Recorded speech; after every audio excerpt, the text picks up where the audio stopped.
Some secrets don't just haunt you. They transform you into someone you never imagined becoming. When I stood at my 80th birthday party and saw 6 men walk through that door, one after another, each believing they had been my husband, I knew the truth I'd buried for decades was about to unravel in the most spectacular way possible. My name is Dorothy, I'm 80 years old now, and what I'm about to share with you is a story so twisted, so full of desperation and survival, that even I sometimes wonder how I lived through it. Before we jump back in, tell us where you're tuning in from.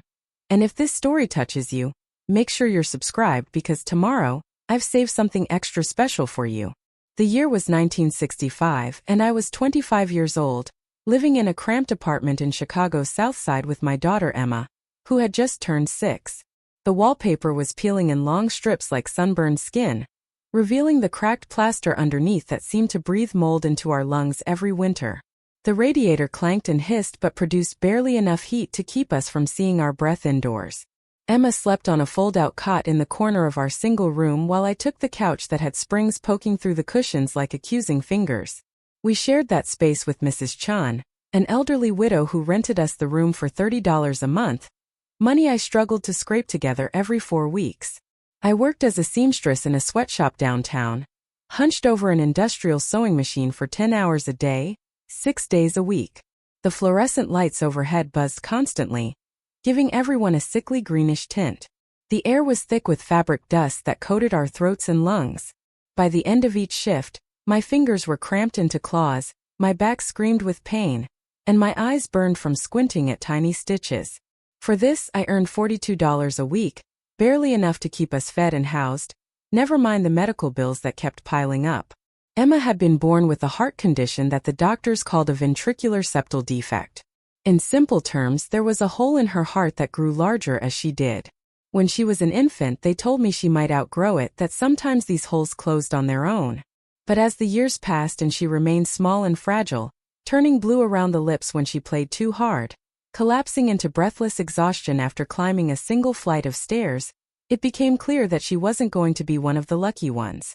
She needed surgery, and not just any surgery. She needed open heart surgery, the kind that required a team of specialists and equipment that existed in only a handful of hospitals in the entire country. The cost was astronomical. $12,000. I might as well have been told she needed $12 million. I made just over $2,000 a year. I had no insurance, no family to turn to, no safety net of any kind. I was utterly and completely alone in the world with a dying daughter and no way to save her. My husband, Emma's father, had been killed in a factory accident when I was 7 months pregnant. James had been a good man, a steady man who worked hard and came home every night smelling of machine oil and metal shavings. We'd met at a church social when I was 19, married 6 months later in a simple ceremony at City Hall. He wasn't particularly handsome or charming, but he was reliable, and in those days that seemed like enough. We'd been saving for a house, planning for a future that included more children, maybe a small yard where we could grow tomatoes and beans. Then one Tuesday afternoon, a cable snapped on the loading dock where he worked. The shipping container it had been holding, loaded with industrial equipment, came crashing down. James was killed instantly, they told me. He didn't suffer, they said, as if that was supposed to make it better. I was left with nothing but a worn wedding band, a few $100s in savings, and a baby growing inside me who would never know her father. The company gave me $500 in their condolences. There was no pension, no death benefit, no workers' compensation. In those days, accidents happened, and widows were expected to simply carry on. So I did. I found work where I could, first cleaning offices at night while my pregnant belly swelled beneath my uniform, then at the garment factory after Emma was born. Mrs. Chen had been kind enough to watch the baby while I worked, asking for only a few dollars extra each week. For the first few years we managed. Emma was small but seemed healthy enough. She smiled and laughed like any other child. She took her first steps, said her first words. I allowed myself to believe that maybe everything would be all right, that we could build a life together, just the two of us.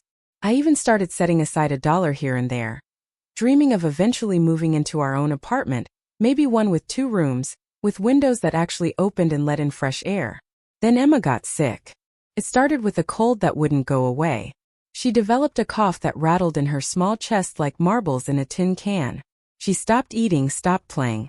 I took her to the free clinic, where a tired doctor listened to her heart and immediately sent us to Cook County Hospital.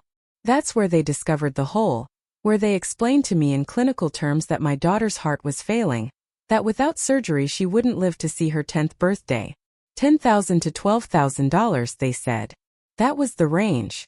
They could put us on a waiting list for charity cases, but there were hundreds of families ahead of us, and Emma didn't have years to wait. They gave me pamphlets about fundraising, about reaching out to churches and community organizations, about writing letters to newspapers. I tried all of it. I wrote letters until my hand cramped. I stood outside churches on Sundays with a coffee can and a handwritten sign explaining my situation. In 3 months, I raised $240. I was watching my daughter die by inches, and I was powerless to stop it. She grew thinner, her skin taking on a translucent quality that made her look like a porcelain doll. Her lips stayed tinged with blue. She couldn't walk to school anymore, so I had to carry her, this tiny bird-like creature who weighed almost nothing.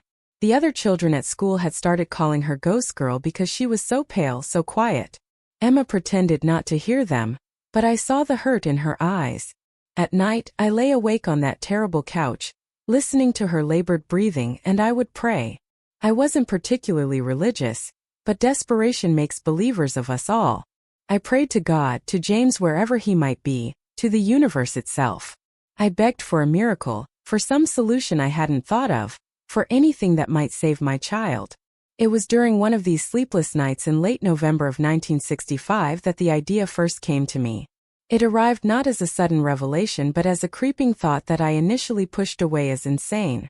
But it kept coming back, night after night, growing louder and more insistent until I couldn't ignore it anymore. Marriage benefits, military benefits, life insurance policies, pension payments. I had been reading in the newspaper about a young widow who had remarried, a woman whose first husband had died in Korea, and who had received a substantial death benefit and pension. The article mentioned how grateful she was for the financial security it provided, how it allowed her to go back to school while supporting her 2 children. I started researching, spending my lunch breaks at the public library, reading everything I could find about military benefits, about life insurance, about widows' pensions. I learned that if a serviceman died, his widow could receive a monthly pension along with a lump sum death benefit. I learned that many companies provided life insurance policies to their employees. I learned that some unions had death benefits for members. I learned that if you married someone and they died, you could be entitled to all of these things. The thought that followed was so dark, so completely wrong, that I actually gasped aloud in the library, earning a sharp look from the librarian. But once it had formed in my mind, I couldn't unthink it. What if I married men who were already dying? Men who had no family, no one to leave their benefits to? What if I could become their widow, their beneficiary, and use that money to save Emma? It was wrong. It was manipulative and mercenary and possibly illegal. It was using people in their most vulnerable moments. It went against everything I'd been taught about morality and decency. But it might also be the only way to save my daughter's life. And what kind of mother would I be if I didn't explore every possible option, no matter how distasteful? I spent weeks wrestling with the idea, trying to talk myself out of it, searching for any other alternative. I applied for every loan I could think of and was rejected by every bank. I contacted medical schools to see if they would perform the surgery in exchange for allowing students to observe, but was told Emma's case wasn't unusual enough. I wrote to wealthy people whose names I found in the society pages of newspapers, begging for help. Not one responded. Emma got worse. She could no longer attend school at all. She spent most of her days lying on her cot, too tired to even look at her books or play with the rag doll I'd made her. The doctor at the clinic told me gently that I should start preparing myself, that we were looking at months now, not years. That night I made my decision. I would do it. I would find dying men and marry them, and I would use their death benefits to save my daughter. God could judge me when my time came, but Emma would be alive to grow up, to have a life, to maybe forgive me someday if she ever learned what I'd done. The next question was how. I couldn't just walk into a hospital and start proposing to terminal patients. I needed to be smart about this, strategic. I needed to find men who were truly alone in the world, who wouldn't be missed, whose deaths wouldn't raise suspicions. I needed to move quickly but carefully. I started volunteering at the Veterans Hospital on the West Side. Preparing and narrating this story took us a lot of time, so if you are enjoying it, subscribe to our channel, it means a lot to us. Now back to the story. I told them I wanted to help, that my late husband had wanted to serve but had been turned down due to a heart murmur, and that I felt it was my duty to give back to those who had served. They were grateful for the help. The hospital was understaffed and overwhelmed, and they welcomed anyone willing to read to patients, write letters for those who couldn't, or simply sit and provide company to men who had no visitors. The terminal ward was on the 4th floor. That's where they sent men who weren't going to recover, who were there for pain management and comfort care while they waited to die. Some had cancer that had spread through their bodies like wildfire. Others had been injured in accidents or combat, and had developed infections or complications that modern medicine couldn't fix. A few were simply old, their bodies worn out and shutting down. I started spending time there 3 evenings a week after work, and all day Sunday. Mrs. Chen had agreed to watch Emma for a bit extra, though I could barely afford it. I told her I was volunteering for church, that it was important to my soul. She nodded in understanding, this woman who had also known loss and hardship. First I just observed. I learned who had family that visited, who received letters or phone calls, who had someone on the outside who cared whether they lived or died. I learned to read the charts that hung at the foot of each bed, understanding which diagnoses meant weeks and which meant days. I learned the rhythms of the ward, when the nurses were busy, when the doctors made their rounds, when I could have long uninterrupted conversations with the patients. Then I started making connections. I would sit beside a bed and ask questions, gentle probing inquiries disguised as friendly interest. Did they have family? Where were they from? What had they done before the war, before the accident, before the illness? I learned to spot the ones who were completely alone, who had burned through all their relationships or simply outlived everyone they'd ever known.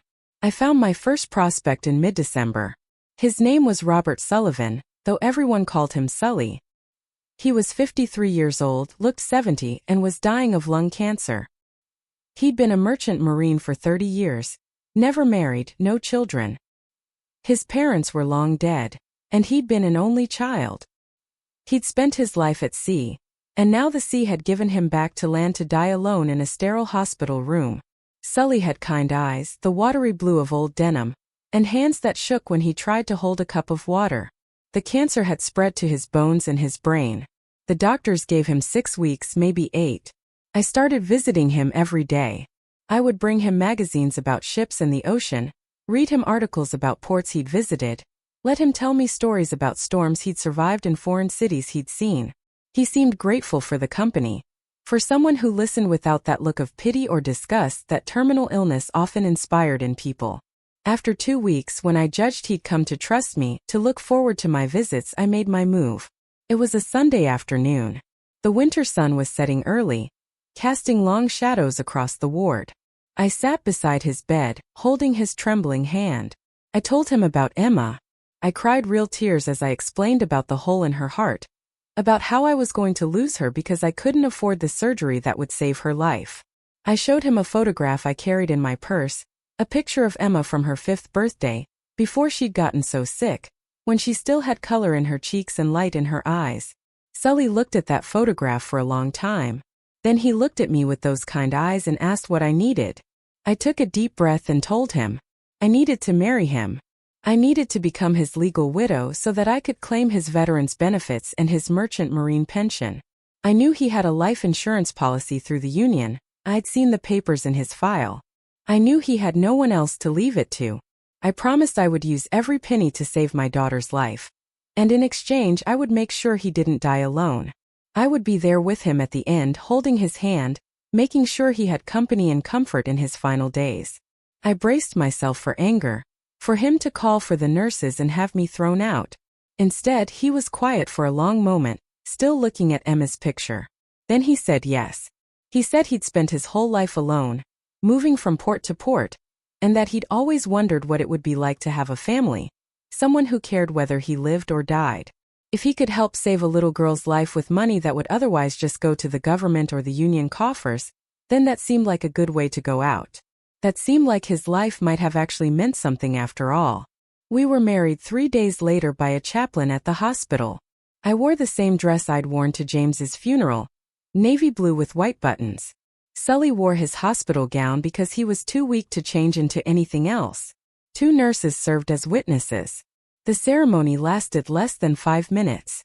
When the chaplain pronounced us husband and wife, Sully squeezed my hand with what little strength he had left and smiled. He died 11 days later on New Year's Eve just after midnight. I was there, holding his hand as I'd promised, listening to his breathing grow shallow and then stop. A nurse came and checked for a pulse, then noted the time of death in his chart. She patted my shoulder sympathetically and left me alone with him. I sat there for a while, looking at his face, which had gone slack and peaceful. I felt a complicated mixture of emotions. Relief that it was over, that I would soon have access to the money Emma needed. Guilt that I had used this man's death for my own purposes. Sadness that he had died, this kind stranger who had given me an incredible gift. Gratitude that he had said yes, that he had understood. I also felt something else, something harder to name. I felt like I had crossed a line that couldn't be uncrossed. I had become someone different, someone capable of things I'd never imagined. The Dorothy who had entered that hospital a month ago wouldn't have recognized the Dorothy who sat beside that deathbed now. But I didn't have time for self-reflection or moral crisis. The Veterans Administration paperwork alone was Byzantine in its complexity. I had to prove the marriage, provide death certificates, fill out endless forms. The life insurance was easier, the merchant marine pension took months. But slowly money started to arrive. A small death benefit check from the VA. The life insurance payout of $3,000. Monthly pension payments that would continue as long as I lived. It wasn't enough. The $3,000 was substantial, more money than I'd ever had at once, but it wasn't the $12,000 Emma needed.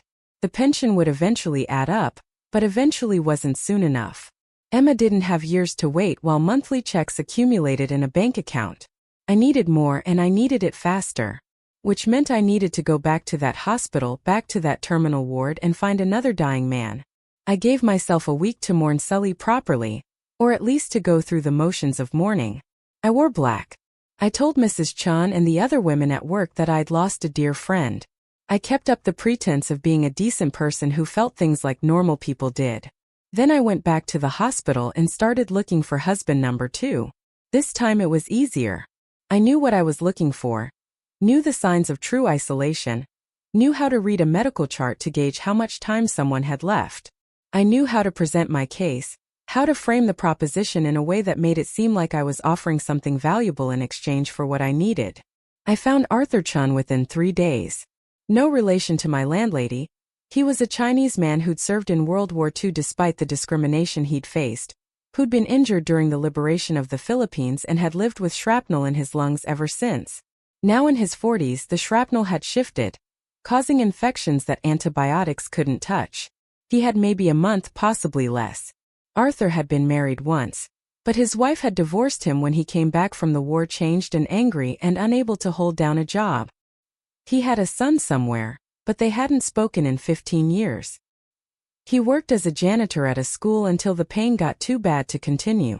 He had a small life insurance policy through his union and veterans benefits he'd never claimed, because he didn't understand the paperwork. I helped him with the paperwork. I sat with him and filled out forms, made phone calls, navigated the bureaucracy. In exchange, he agreed to marry me. We went before a justice of the peace on a cold Tuesday morning in late January.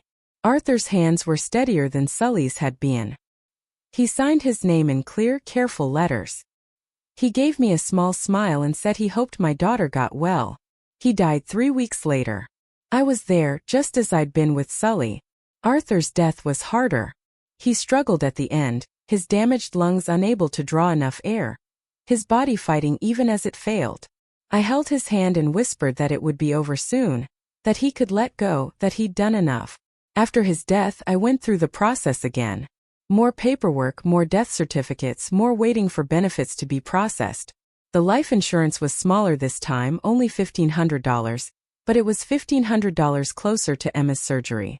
I was up to $4,500. I needed $7,500 more. The doctors were saying Emma had maybe 6 months left, possibly less. I was running out of time. I went back to the hospital again and again and again. I became a familiar fixture on the terminal ward, the young widow who volunteered her time to comfort dying veterans. The nurses thought I was an angel. The chaplain called me blessed. None of them suspected what I was really doing. Husband number 3 was Michael Peterson, a former factory worker dying of liver failure caused by years of alcoholism. He drunk himself into oblivion after his daughter was killed by a drunk driver. The irony wasn't lost on him. He had $2,000 in life insurance and a small pension. He lasted 5 weeks. Husband number 4 was Thomas Washington, a black man who'd served in Korea and come home to a country that still wouldn't let him eat at the same lunch counters as white people. He'd been shot during the war, and the bullet had caused complications that eventually led to kidney failure. He had no family left. His parents had died during the Depression, and his siblings had scattered across the country looking for work.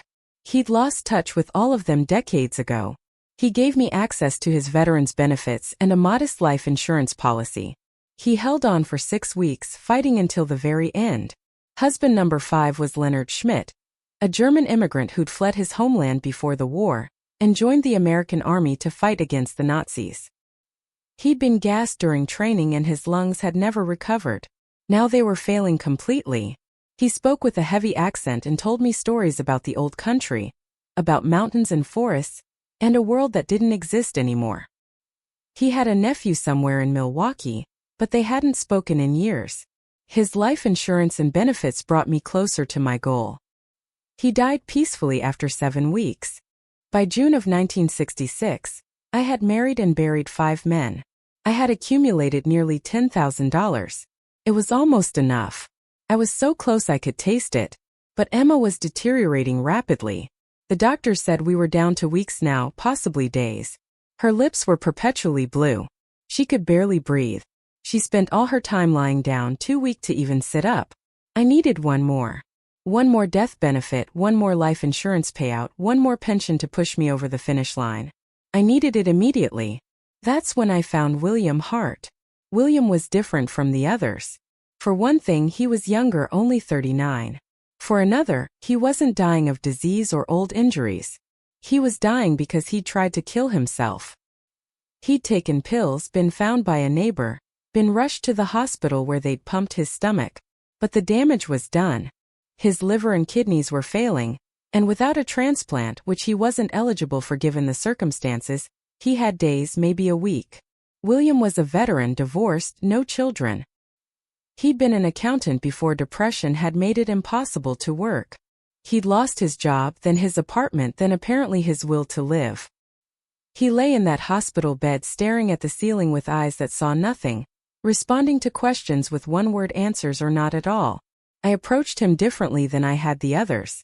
I didn't tell him about Emma right away. I just sat with him day after day in silence mostly. On the 3rd day, he finally asked me why I was there. I told him the truth. All of it. The dying daughter, the previous marriages, what I was doing and why. I told him I needed one more, and then I would have enough to save her. He listened without expression, then turned his face away from me. I thought he was going to refuse or worse, report me. Instead, he said that if he was going to die anyway, at least his death could mean something. At least something good could come from his worthless life. Those were his words, not mine. We were married on a Thursday afternoon in late June by the hospital chaplain. William barely spoke during the ceremony. He signed the papers in a shaky hand and then closed his eyes as if exhausted by the effort. He died 2 days later on Saturday morning. I wasn't there. I'd gone home to check on Emma, and by the time I got back to the hospital he was gone. The nurse told me it had been quick, that he'd simply stopped breathing. She said she hoped it brought me comfort to know he was at peace now. I didn't feel comforted. I felt exhausted and hollow and stained by what I'd done. But I also felt triumphant because the final piece had fallen into place. William's life insurance and death benefits put me over the top. I now had enough money to save Emma's life. I scheduled the surgery for August. The doctors said they couldn't do it any sooner, that Emma needed to be stabilized first, that they needed to assemble the right team. Those 2 months were the longest of my life. I watched Emma constantly, terrified that she would die before the surgery date arrived, that I would have done all of this for nothing.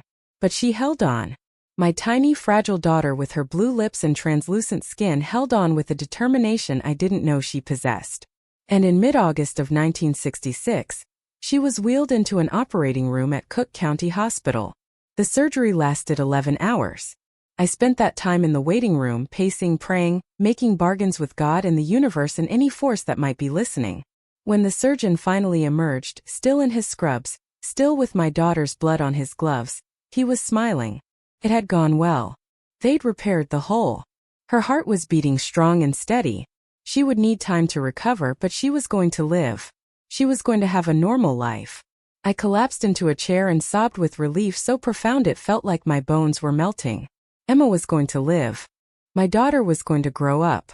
Everything I'd done, all the lies and manipulation and moral compromises, it had worked. She was saved. The recovery took months. Emma spent 3 weeks in the hospital, then came home to rest. She had to be careful, couldn't overexert herself, had to take medications and go to frequent checkups. But day by day she got stronger. Color returned to her cheeks. Her lips lost their blue tinge. She started eating again, playing again, being a child again. By Christmas of 1966, she was well enough to go back to school. She was still small for her age, still needed to take it easy, but she was alive and healthy and had a future ahead of her. When I watched her play with other children at the park that winter, running and laughing without collapsing, I felt something I hadn't felt in years. Hope.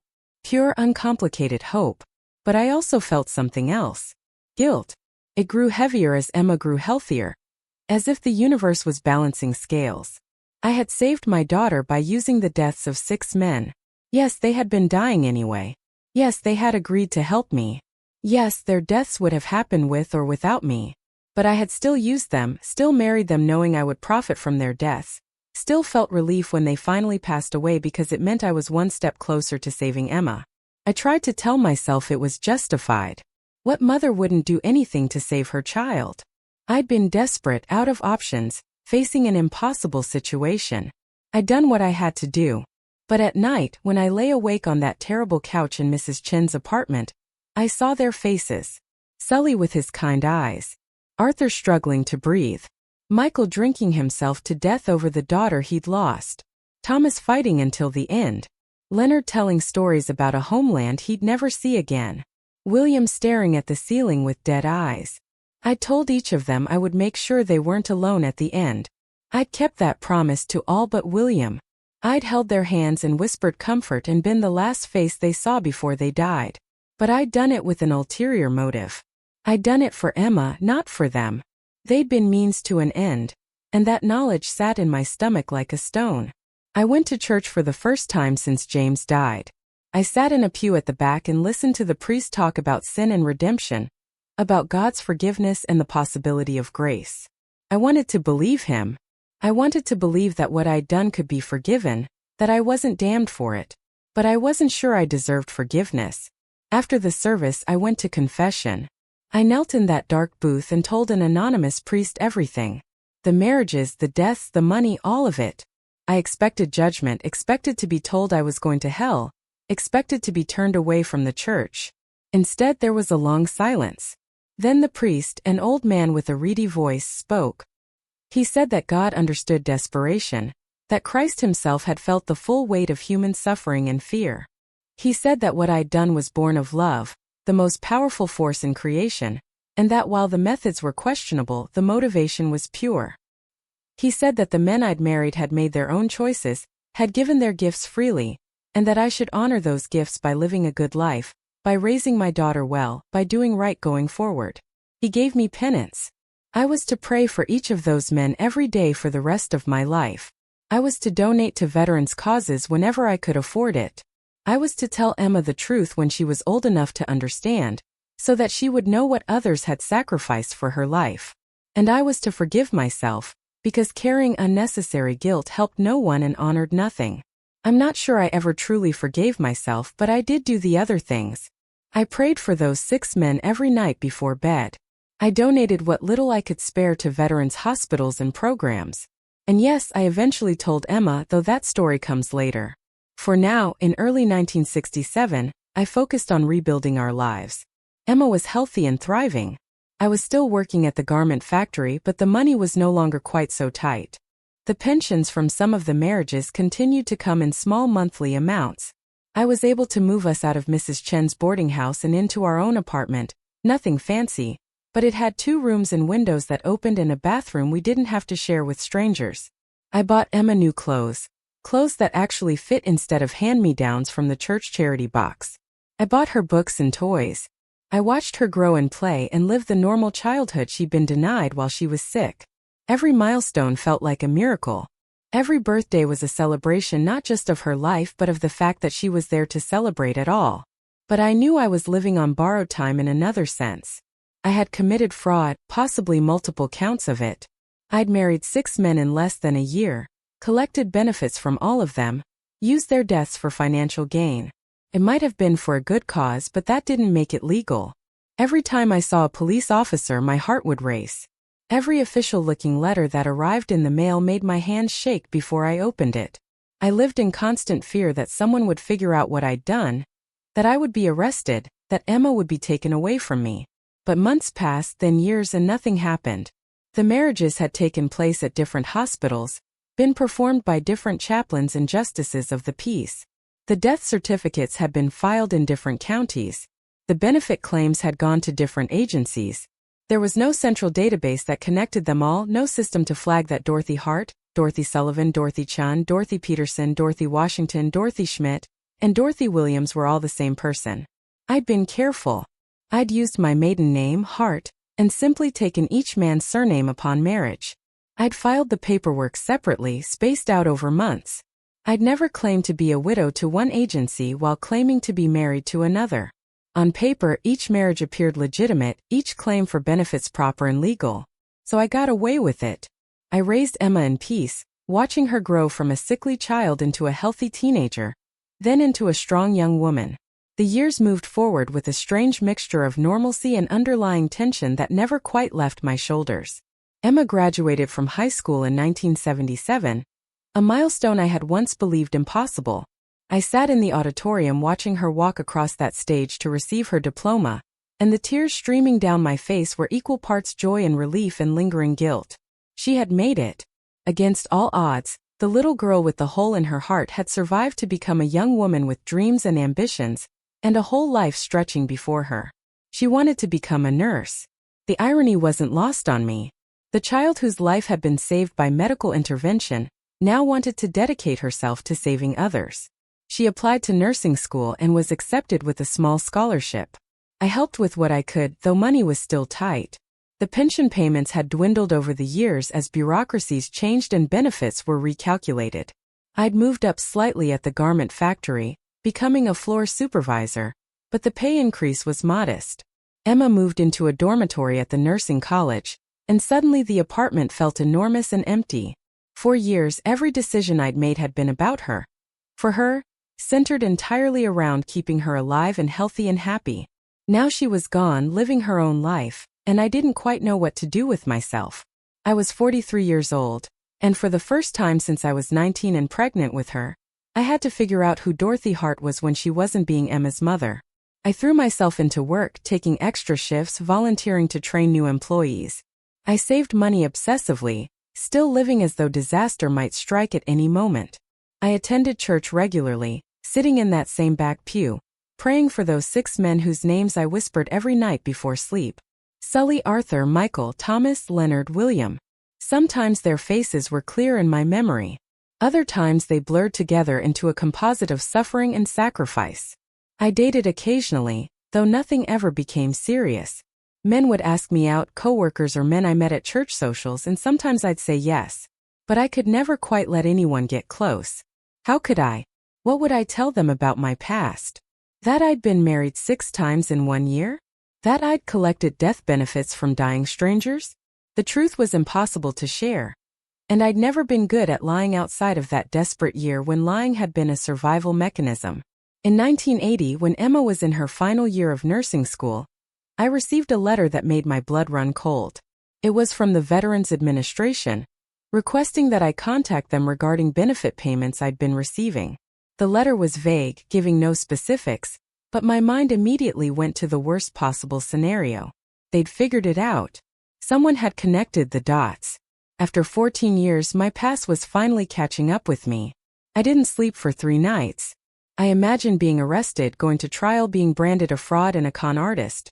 I imagined Emma learning the truth, not in the gentle, controlled way I'd always planned to tell her, but through newspaper headlines and courtroom testimony. I imagined losing everything I'd built, being sent to prison, dying there alone and unmourned. Finally, I forced myself to call the number on the letter. A woman with a bored voice answered and asked for my case number. I read it to her with trembling fingers. There was the sound of typing, then a long pause that felt like an eternity. Then she said that there had been an error in their system. Some pension payments that should have ended years ago had continued due to a clerical mistake. They would be ending my monthly payments, but I wouldn't be required to pay back what I'd already received. The error was theirs, not mine. She apologized for any inconvenience and asked if I had any questions. I said no. I thanked her.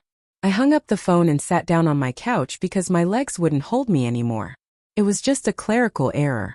Just a routine correction. Nothing to do with fraud or investigation or my past catching up with me. I was safe. We were safe.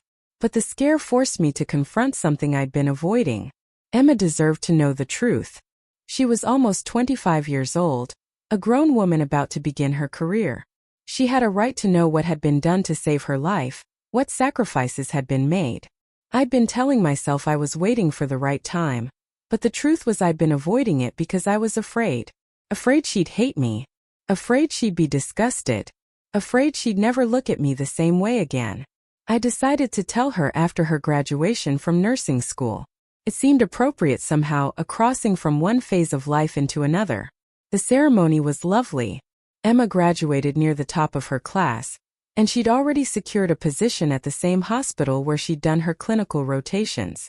Afterward, we went to dinner at a nice restaurant, one of those places with cloth napkins and multiple forks that I'd never felt comfortable in. But Emma had wanted to celebrate properly, and I would have given her anything. Over dessert, I told her I had something important to discuss. She must have heard something in my voice because her smile faded and concern crossed her face. I asked her if she remembered being sick as a child, if she remembered the surgery that had saved her life. She nodded, said of course she remembered, though the memories were hazy and dreamlike. Then I told her how I'd paid for it. I told her everything. The 6 marriages. The dying men. The benefits and insurance policies. The guilt I'd carried every day since. I told her about Sully and his kind eyes, about Arthur struggling for breath, about Michael and Thomas and Leonard and William. I told her their names and their stories as best as I could remember them. I told her that I prayed for them every night, that I would carry them with me until the day I died. Emma listened without interrupting. Her face went through a series of expressions: shock, disbelief, sadness, something that might have been horror. When I finished, silence stretched between us. I waited for her judgment, for her anger, for her revulsion. Instead, she reached across the table and took my hand. Her eyes were filled with tears, but her voice was steady when she spoke.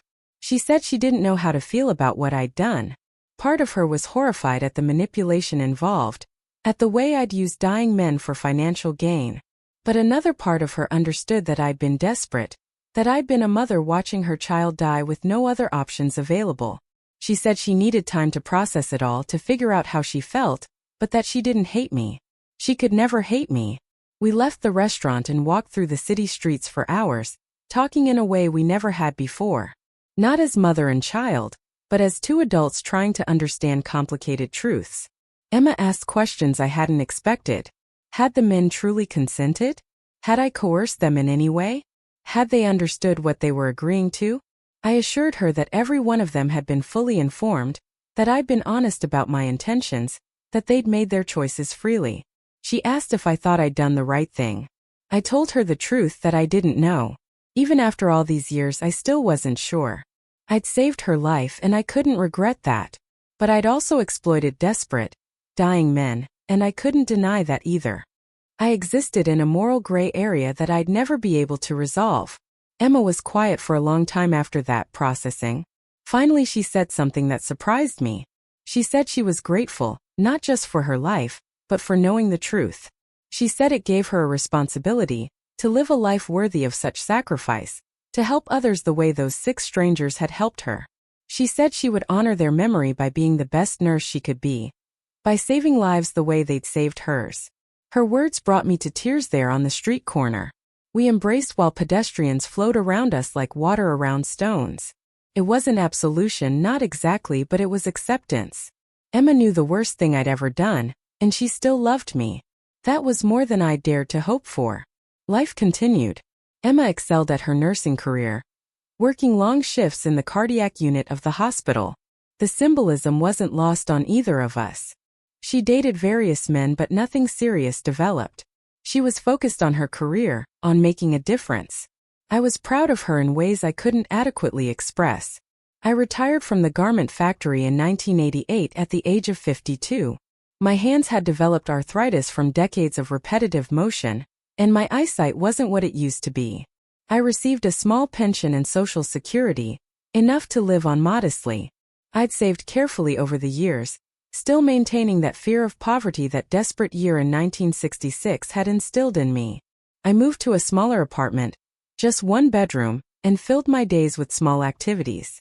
I volunteered at a senior center, teaching other elderly women how to sew and mend clothes. I read voraciously, everything from mysteries to biographies to romance novels. I took walks in the park, fed pigeons, lived the quiet life of an unremarkable older woman. But I also did something else. I started researching the 6 men I'd married. I wanted to know more about them, about the lives they'd lived before they'd ended up in that terminal ward. I spent hours at the library, looking through old newspaper archives, military records, city directories. I tracked down what information I could find about each of them. I learned that Sully had once saved a man from drowning during a storm at sea, pulling him from the water and performing CPR until he revived. I learned that Arthur had received a Bronze Star for bravery during the war, though he'd never mentioned it to me. I learned that Michael's daughter, the one whose death had driven him to drink, had been named Sophie and she'd wanted to be a teacher. I learned that Thomas had been part of the first group of black soldiers to integrate a previously all-white unit, facing harassment and discrimination with quiet dignity. I learned that Leonard had helped dozens of German Jews escape before the war, risking his own life to save others. I learned that William had once been engaged, but his fiancée had died of tuberculosis, and he'd never recovered from the loss. These weren't just dying men I'd married for their benefits. They were heroes and survivors and people who'd lived full, complicated lives before illness or injury or despair had brought them to that hospital. They'd loved and lost and fought and endured. And in their final acts, they'd chosen to help a desperate mother save her child. I created a scrapbook with what I'd learned about each of them. Photos when I could find them, copies of military records, newspaper clippings.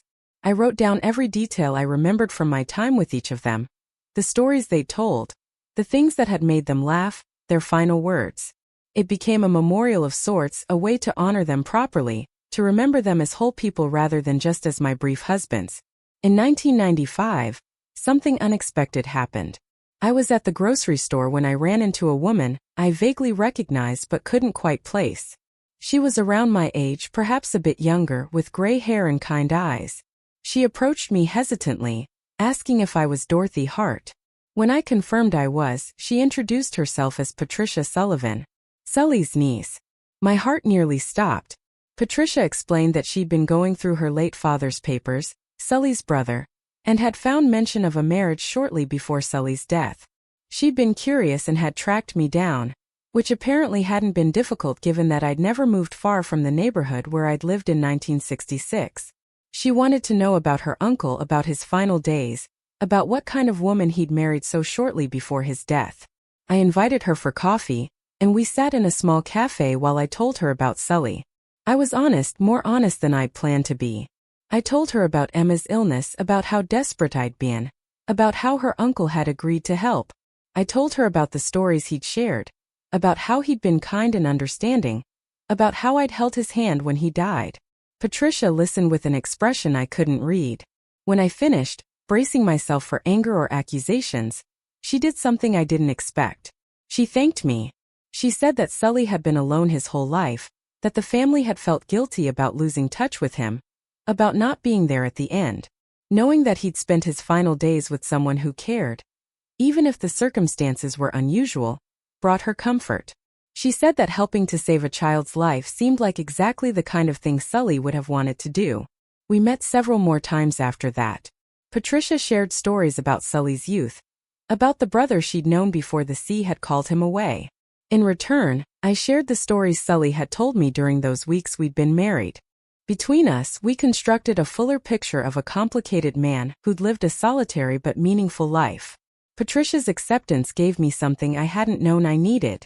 Validation, perhaps, or simply the knowledge that at least one person connected to my past didn't condemn me for what I'd done. We became friends of a sort, meeting occasionally for lunch, exchanging Christmas cards, maintaining a connection built on shared memories of a man we'd both known in different ways. The years continued to pass. Emma got married in 1998 to another nurse she'd met at the hospital. His name was David, and he was a good man, steady and kind in ways that reminded me of my first husband, James. They had a small wedding, and I cried through the entire ceremony. Emma had not only survived but thrived. She was building a life I'd once feared she'd never get to have. They had a daughter in 2000, my granddaughter Claire. When Emma called to tell me she'd given birth, that both she and the baby were healthy, that Claire's heart was perfect with no defects, I wept with relief. The shadow of Emma's childhood illness had always hung over us, the fear that she might pass the condition to her own children. But Claire was healthy, and Emma had come through the delivery without complications. I held my granddaughter for the first time in the hospital, this tiny, perfect creature with Emma's eyes and David's nose, and I thought about the chain of events that had led to her existence. If I hadn't married those 6 men, Emma would have died. Claire would never have been born. David would have married someone else or remained alone. The ripple effects of those desperate choices in 1966 had created an entirely different future, one that included this beautiful child who wouldn't exist otherwise. I told Claire stories as she grew, though not the full truth, not yet. I told her about her mother's strength, about how she'd overcome illness as a child to become a nurse who helped others. I told her about my work at the garment factory, about learning to sew from my own mother, about the importance of skills and self-reliance. I taught her to mend clothes and sew on buttons, passing down knowledge the way my mother had passed it to me. In 2005, I turned 70. Emma and David threw me a birthday party at their house, inviting neighbors and Emma's coworkers and a few of my friends from the senior center. It was lovely and ordinary, the kind of celebration that felt like a gift in its very normalcy. This was the life I'd fought for, the peaceful existence I'd committed fraud and manipulation to secure. Looking around at the people gathered to celebrate my birthday, at the granddaughter playing in the yard, at the daughter who'd survived against all odds, I felt something close to contentment. But I also felt the weight of my secret. Only Emma knew the full truth, and Patricia knew part of it. Everyone else saw me as a simple woman who'd lived a simple life, who'd raised her daughter and worked her job and retired quietly. They didn't know about the marriages or the dying men or the benefits I'd collected.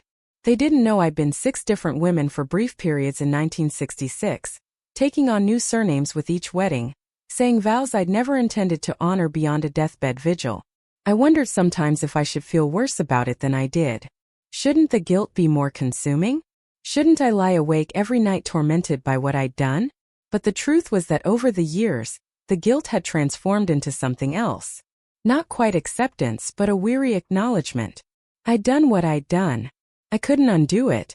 I could only try to live a good life going forward, to honor the men who'd helped me through action rather than endless self-flagellation. I continued to pray for them every night. Sully, Arthur, Michael, Thomas, Leonard, William. Their names had become a litany, a ritual that bookended my days. I wondered sometimes if they were watching somehow, if they knew what had become of the desperate young mother they'd helped. I hoped they'd be proud of Emma, of the lives she'd saved in her career, of the family she'd built. I hoped they'd feel their sacrifices had been worthwhile. In 2010, Patricia Sullivan passed away. We'd remained friends for 15 years, meeting regularly, sharing stories about Sully and our own lives. Her death hit me harder than I'd expected. She'd been one of the few people who knew my secret and hadn't condemned me for it. She'd been a bridge to my past, a connection to one of those 6 men. At her funeral, her children thanked me for being such a good friend to their mother. If they knew about my connection to their great-uncle Sully, they never mentioned it. After Patricia's death, I felt increasingly isolated. Emma and David were busy with their lives, with raising Claire and managing their careers. They visited regularly, called often, but they had their own concerns and challenges. My friends from the senior center were dying off one by one, the inevitable attrition of age. I found myself alone more often than not, sitting in my small apartment, living inside my memories. I started writing things down. Not just the scrapbook about the 6 men but my own story. I wrote about James and how we'd met, about Emma's birth and illness, about that desperate year of marriages and death. I wrote about the guilt and the fear and the strange twisted path that had led me to where I was. I didn't know what I'd do with these writings. Maybe nothing. Maybe just burn them when I was done. But the act of writing helped me process things I'd never fully dealt with, helped me understand my own choices and motivations. Emma found the writings one day when she stopped by unexpectedly. I'd left them out on the kitchen table, pages of cramped handwriting detailing everything. She read some of it while I was in the bathroom, and when I emerged, she was sitting at the table with tears streaming down her face. She asked if she could read all of it. I said yes. Over the next few weeks, she took the pages home in batches, reading my story in my own words. When she'd finished, she came to my apartment and we talked for hours. She said she'd always known the basic facts, but reading about my emotional state, about the fear and desperation and guilt, had given her new understanding. She said she'd never fully appreciated what I'd sacrificed, not just in marrying those men but in living with the consequences for decades. She asked if she could share the story with David. I hesitated but ultimately agreed. David had always been kind to me, had welcomed me into his family without reservation. If Emma trusted him with this, I would trust her judgment. His reaction when it came surprised me. He said that what I'd done was certainly ethically complicated but that he understood it. He was a nurse too, had seen parents make impossible choices when their children were ill. He didn't condone fraud, but he recognized desperation when he heard about it. More importantly, he said something that struck me deeply. He said that the medical system had failed me, that no parent should ever have to choose between their child's life and financial ruin, that the fact I'd been driven to such extreme measures was an indictment of a society that didn't value human life enough to ensure everyone had access to necessary care. His words shifted something in me, reframing my actions not just as personal moral failing, but as response to systemic failure. I hadn't thought about it that way before. I'd been so focused on my own guilt, on the manipulation I'd engaged in, that I'd never considered the larger context. Why should a child's life depend on their parents' ability to pay? Why should medical care be a commodity available only to those with money? Why should a working mother with a dying daughter have no recourse except fraud and desperation? These questions didn't absolve me of responsibility for my choices, but they complicated the narrative I'd been telling myself for 40-some years. I'd been both victim and perpetrator, both desperate mother and calculating manipulator. The truth, as always, was more complex than simple moral categories allowed for. In 2015 I turned 80. Emma and David threw another party, bigger this time. Claire, now 15, had invited some of her friends. Emma's co-workers came, as did neighbors from my building and members of my church. It was crowded and loud and overwhelming in the best possible way. I felt loved and celebrated, surrounded by people who cared about me. It was near the end of the party, as people were starting to leave, that something strange happened. A man I didn't recognize approached me. He was perhaps in his 60s with gray hair and a weathered face. He introduced himself as Thomas Washington, Jr. My heart stopped. Thomas, the 4th man I'd married, the Korean War veteran with kidney failure. Jr. explained that he'd spent years trying to find information about what had happened to his father at the end. The family had lost touch decades ago, scattered by poverty and migration. By the time Jr. had been financially stable enough to search for his father, Thomas Sr. had already been dead for years. But recently, going through old military records, he'd found mention of a marriage shortly before his father's death, to a woman named Dorothy Washington. He'd tracked me down, wanting to know about his father's final days. I felt dizzy. This was my worst fear manifested. Someone from my past appearing to confront me. But looking at this man, at Thomas's son, I saw only curiosity and grief, not anger. Emma, who'd been nearby, immediately came to my side. She'd heard him introduce himself. She knew what this meant. I asked Junior if he'd like to come back the next day when we could talk privately. He agreed, leaving his phone number. After he left, Emma asked if I was all right. I wasn't sure. Part of me wanted to run, to deny everything, to protect myself. But another part felt that perhaps this was meant to happen. That perhaps it was time to stop hiding. Thomas Washington Jr. arrived at my apartment the following afternoon carrying a worn briefcase and an expression of cautious hope. Emma had insisted on being there with me, and I was grateful for her presence. We sat in my small living room, tea growing cold on the table between us, while I told him about his father. I was honest in ways I'd never planned to be with anyone outside my immediate family. I explained about Emma's illness, about my desperation, about how I'd found myself at that veterans' hospital seeking dying men who might help me. I told him how I'd approached his father, what we'd discussed, how Thomas Sr. had agreed to marry me so I could access his benefits. I told him about the weeks we'd spent together before he died, about his stories of discrimination and courage, about how he'd fought until the very end with dignity intact. Junior listened without interrupting, his face cycling through emotions I couldn't fully read.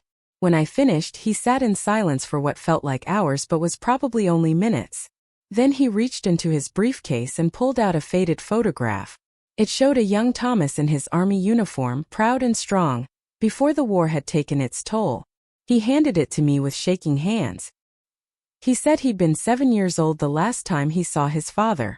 The family had been evicted from their apartment, and in the chaos of moving to different cities to find work, they'd lost contact with Thomas Sr. By the time Junior was old enough to search, the trail had gone cold. He'd always wondered what had happened, how his father had died, whether he'd been alone. Knowing that someone had been there, that his father's final days had included companionship and care, meant more than I could understand. Then he said something that broke my heart. He thanked me. He said that regardless of my motivations, regardless of the money and benefits involved, I'd given his father something the family hadn't been able to provide: company, dignity, someone to hold his hand at the end. He said his father had been a proud man who would have hated dying alone and forgotten. We talked for hours that afternoon. Junior shared memories of his father from before the war, stories about a man who'd been strong and loving despite the prejudice he'd faced daily. I shared what his father had told me during those weeks we'd been married, details about the war and his service and his hopes that the world might change for the better. Between us, we constructed a fuller picture of Thomas Washington, not just as my fourth husband or Junior's absent father, but as a complete human being who'd lived a full if difficult life. Before he left, Junior asked if he could stay in touch. He wanted to know more about those final weeks, wanted to hear any other details I might remember. I agreed, giving him my phone number, and he promised to call. As Emma walked him to the door, I heard him tell her that she must be extraordinary for her mother to have gone to such lengths to save her, that she carried the legacy of 6 men who'd chosen to help when they could have refused. After he left, Emma and I sat together in silence. Finally, she said that maybe it was time to stop hiding, that maybe the story needed to be told, not just to Junior but more widely. She said that what I'd done, while ethically complicated, raised important questions about healthcare and desperation and the choices people make when the system fails them. I wasn't sure I agreed. The thought of my story becoming public terrified me. But Emma planted a seed that continued to grow over the following weeks. What if sharing my experience could help others? What if it could shine a light on the impossible situations parents still found themselves in when their children needed expensive medical care? What if my shame could serve a purpose beyond my own guilt? Thomas Jr. called several times over the next few months.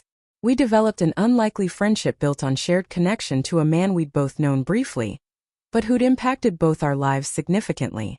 He told me about his own children and grandchildren, about the life he'd built despite the absent father and childhood poverty.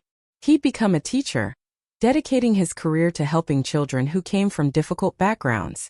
He said his father would have been proud. Through Junior, I met other family members. His sister, who'd been only 3 when their father disappeared from their lives. His cousin, who remembered Thomas Sr. teaching him to play chess before the war. Each of them thanked me for being there at the end, for caring enough to marry a dying stranger so his last days wouldn't be spent in complete solitude. Their acceptance mystified me. I'd expected anger, accusations of taking advantage of a vulnerable man. Instead, I found gratitude and forgiveness. They helped me see my actions through a different lens, not as pure exploitation, but as a complicated exchange where both parties received something they needed. I'd needed money to save my daughter. The men I'd married had needed companionship and purpose at the end of their lives. It didn't make what I'd done right, exactly, but it made it more human, less monstrous than I'd always believed. Emboldened by Junior's reaction, I began trying to find family members of the other 5 men. Arthur Chen had no children and his ex-wife had passed away, but I found a nephew who lived in San Francisco. Michael Peterson's family wanted nothing to do with me, which I understood and respected. Leonard Schmidt had a great niece in Germany, who I corresponded with through translated letters. William Hart had a brother who was initially hostile, but eventually softened when I shared details about William's final days. Each connection brought its own complicated mix of emotions. Some family members were grateful. Others were suspicious or outright angry. A few wanted to know if I still had any of the money I'd received from their relatives' death benefits.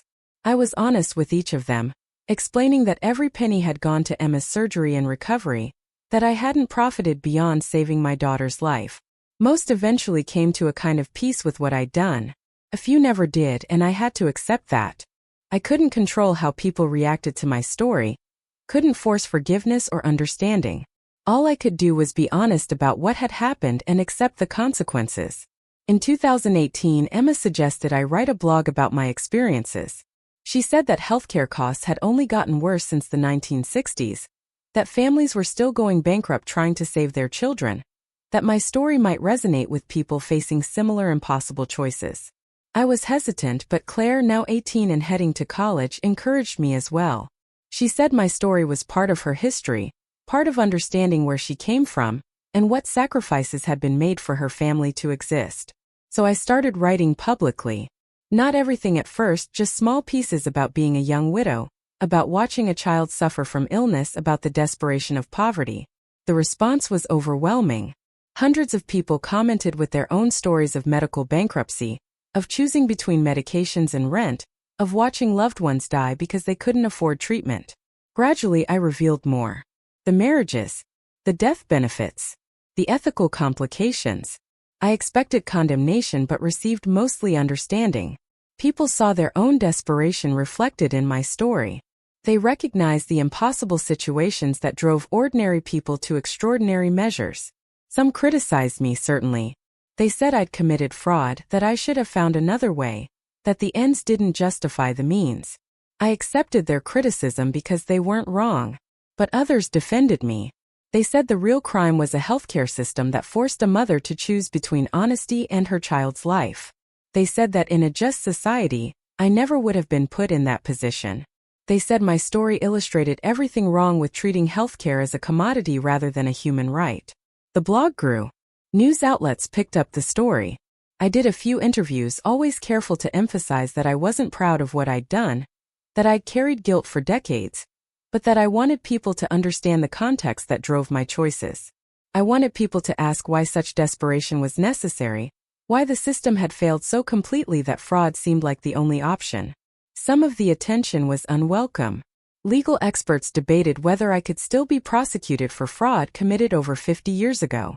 The statute of limitations had long passed, they generally agreed, and prosecuting an 83-year-old woman for crimes committed in desperation decades ago wouldn't serve justice. But the discussion itself was stressful, a reminder that what I'd done had been illegal regardless of motivation. More meaningful were the messages from other parents who'd faced similar choices. Some had committed their own frauds to save their children. Others had gone bankrupt, destroying their financial futures but keeping their children alive. Still others had been forced to watch their children die because they couldn't afford treatment. Each story was a testament to systemic failure, to a society that valued profit over human life. Emma appeared on some of the interviews with me. She spoke about growing up knowing what had been done to save her life, about the responsibility she felt to honor those 6 men's sacrifices through her work as a nurse. She talked about her daughter Claire, about how grateful she was that Claire would grow up in a world where her grandmother's story might contribute to changing how we think about healthcare and access to treatment. Claire herself wrote an essay about her grandmother's choices for her college application. She was accepted to study public health, saying she wanted to work on policy that would ensure no other family faced the impossible choice mine had. I cried when she told me, overwhelmed by the thought that something good might come from my darkest actions, that the ripples might extend to fighting the very system that had forced my hand. My 80th birthday party, the one where Thomas Jr. had found me, became a turning point. But there was more to that evening than I initially revealed. After Jr. left, after most guests had departed, 5 other men approached me. They were sons, nephews, and a grandson of the other men I'd married. They'd all been researching their family histories, had all found mention of marriages shortly before their relatives' deaths, had all tracked me down. They'd coordinated. These strangers connected only by their relationships to men I'd briefly married. They'd wanted to meet me, to understand what had happened, to see the woman their relatives had helped and why. Some had been at the party for hours, waiting for the right moment to reveal themselves. Others had arrived late, timing their appearance for after most guests had left. We sat in Emma's living room. This strange gathering of people connected by death and desperation and decisions made long ago. I told them everything, the full story from beginning to end. I showed them the scrapbook I'd made, the research I'd done about their relatives. I shared every detail I could remember about those final weeks with each man. Their reactions varied. Leonard Schmidt's great-nephew wept, grateful to finally know what had happened to the great-uncle his family had lost track of. William Hart's grandson was angry initially but softened when I explained how depressed and suicidal William had been, how helping Emma had given him purpose in his final days. Sully's grandniece, Patricia's daughter, already knew the story from her mother but wanted to meet me in person, to see the woman her great-uncle had helped. We talked until dawn, this unlikely group sharing stories and memories and complicated emotions. They asked if they could meet Emma, could see the person whose life their relatives had saved. When Emma came downstairs in the morning to check on us, finding this gathering still in conversation, I introduced her to each of them by their relationship to the men who'd made her life possible. Emma thanked each of them, tears streaming down her face, for the sacrifices their relatives had made. She told them about her career, about the hundreds of patients she'd cared for over the years, about how she dedicated her life to medicine because of what had been done to save her. She told them about Claire, about the great-grandchildren some of them had who existed because 6 dying men had said yes to a desperate mother's plea. That gathering became annual. Every year on my birthday we met, this extended chosen family connected by death and survival. Numbers grew as more descendants were found, as word spread through families about what their relatives had done. We created a memorial fund in honor of the 6 men, raising money to help families facing medical bankruptcy. It seemed appropriate, using their legacy to help others avoid the desperation that had driven me to such extremes. The fund grew larger than I'd ever imagined. Emma's hospital contributed. So did medical organizations and patient advocacy groups. News coverage of my story brought donations from people who'd faced their own medical crises, who understood the impossible choices the system forced on people.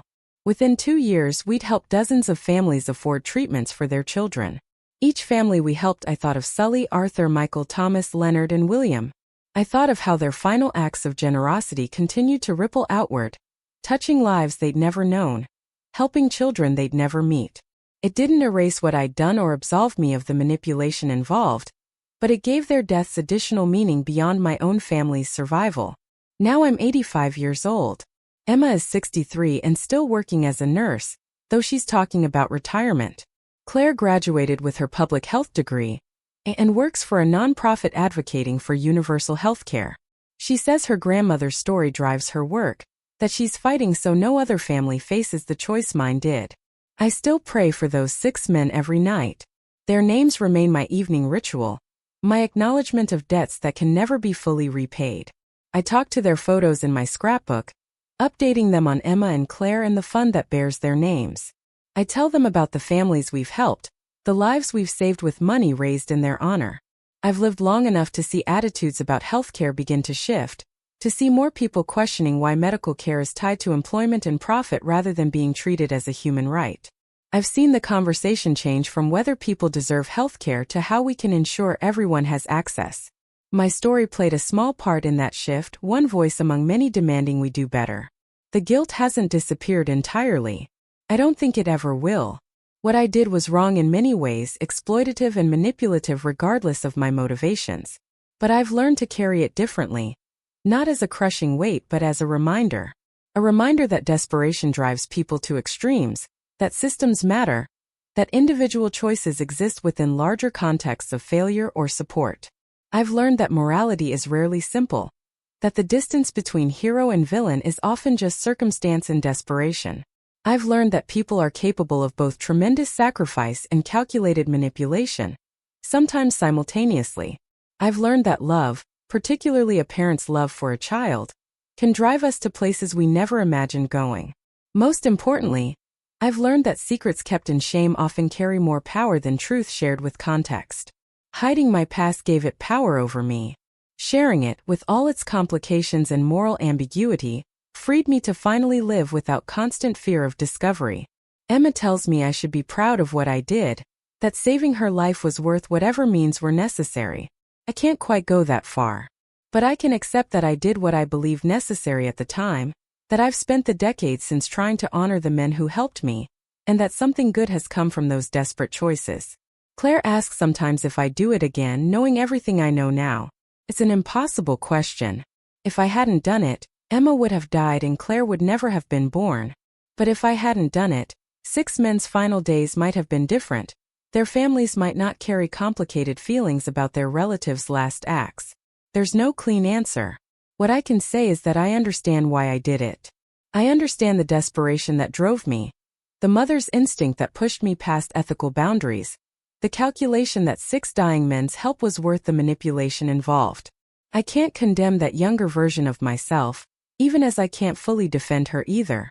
The story you've heard today is mine, but it's also bigger than me. It's about systems that fail, about choices made in desperation, about the prices we pay and the debts we carry. It's about 6 men who said yes when they could have said no, about a daughter who lived when she might have died, about ripples that extend far beyond initial actions. I don't know if I'll be here for next year's gathering. At 85, I'm aware that time is limited, that each day is borrowed time. But if I am here, I'll gather with those families again, the descendants of the men who saved Emma's life. We'll share memories and update each other on the fund's progress, and honor the complicated legacy we all carry. And that night, before I sleep, I'll whisper 6 names into the darkness. Sully, Arthur, Michael, Thomas, Leonard, William. Thank you for saying yes. Thank you for giving Emma life. Thank you for the family that exists because of your final gifts. I hope wherever you are, you know it mattered. You mattered. My name is Dorothy, I'm 85 years old. And this is the story I've carried for nearly 60 years. It's not a simple story with clear heroes and villains. It's messy and complicated and morally ambiguous. But it's true and it's mine, and maybe in the telling, someone else facing impossible choices will find some comfort in knowing they're not alone in their desperation. Up next, you've got 2 more standout stories right on your screen. If this one hit the mark, you won't want to pass these up. Just click and check them out.